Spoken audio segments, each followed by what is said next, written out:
जय श्री कृष्णा। राधे राधे। एक ठो हम कन्यादान होत के गाना गावत है, जैसन लगी आप सब कमेंट में बताइए। और अपन प्यार आशीर्वाद बनाए के रखिए। सब भाई बहन से ये रिक्वेस्ट है, सब यूट्यूब फैमिली से, कि आप सब वीडियो देखें, 2 मिनट का टाइम निकाल के और आगे बढ़ावें। तो गाना अब हम गावे जाते हैं, जैसन लगी कमेंट में जरूर बता दिए। चंदा माया रे आवा, चंदा मामा पारे आवा, चंदा मामा कही के खिलावत रहने पापा जी।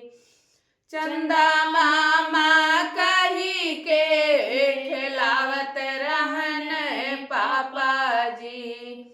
जब हम लड़का रहली गोदिया में खेलत रहली, जब हम लड़का रहली गोदिया में खेलत रहली, बेटा बेटा कही के बोलावत रहनी पापा जी। बेटा बेटा कही के बोलावत रहने पापा जी। चंदा मामा कही के बोलावत रहने पापा जी।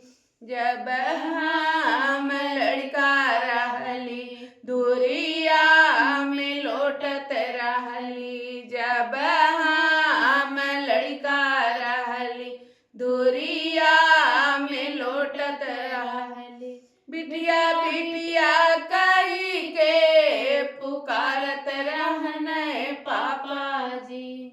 बिटिया बिटिया कही के पुकारत रहने पापा जी।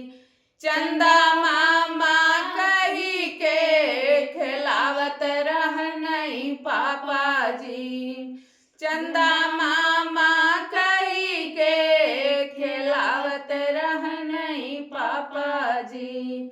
जब हम सयान भैली जियरा के जंजाल भैली, जब हम सयान भैली जियरा के जंजाल भैली, गैया ऐसन पगहा धराई दिहन पापा जी।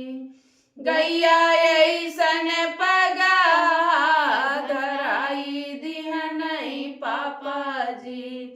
चंदा माया रे आवा, चंदा मामा पारे आवा, चंदा मामा कही के खिलावत रहने पापा जी।